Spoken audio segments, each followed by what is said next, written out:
it was important to me to learn the language and to read and watch TV, and through TV learn what's going on and be aware of. I remember, listening to the news and different little things about the country, and because even in Hungary we had good education by that time, I had quite a bit of knowledge about Canada and how big it was, how amazing it was, and living in Vancouver, it was just a wonderful place to be. Could you compare life back in Europe and here in Canada? Were you actually better off here? Yeah. All the way better. I mean, as it went with the years and my second husband and our house and our life, I mean, I can't imagine having that quality life with these quality things in Hungary now. Like, what do you mean by quality? We were both working persons. I worked at the Credit Bureau Vancouver for 17 years, and we owned a house, and we had nice cars, and we had a nice life, and good friends from all over the place. We had art, and we had good things, and yet we weren't extravagant, crazy, but we appreciated the essence of Canada to me, that I would look in my home and say, look what you can have here. Just ordinary people without too much effort. If you just, you have seen my house. It had an essence to it of enjoyment or appreciation. So, and I always thought I couldn't have done this ever in anywhere else, or definitely not in Hungary, no. Okay, so now it's been, 70, almost 65 years since you came. How much has Canada changed?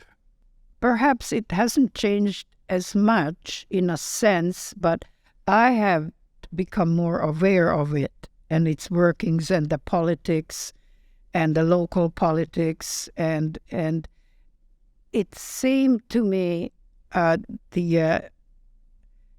it had become more difficult, especially lately. It's more difficult for the poor. It's difficult for the sick.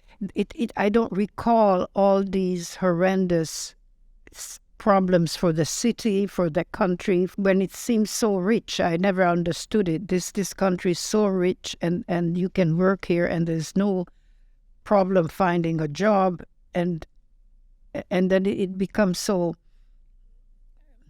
It's disintegrated somewhat. It's not so solid anymore, like housing and the homeless and the doctors and, so the news is really quite frightening. Now I don't pay that much attention to the news anymore because there's nothing I can do about it. And do you think it's something that has changed in Canada or in the world? Oh, in the world, absolutely. Because when we came here, that's how it was in the 50s. People just seemed to be able to buy houses and have a little home and do this and do that. That sort of changed.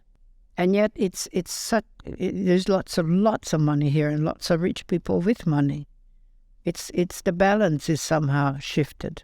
Many people actually come to Canada because they have more opportunities to make money. How important has money been in your life? I mean, I never married a go-getter type like you. Being happy with what I had and enjoying what I had, I didn't have the feel of lacking. I always had a feel of abundance in my life, and I always had everything that I needed. So I was always felt that fortunate here, that without much effort, I could have all this and enjoy all this and be safe. How many times you'll say, oh, this is a good country, or we have nice water here, or we have this here. If you look around, it has so many beautiful places and benefits.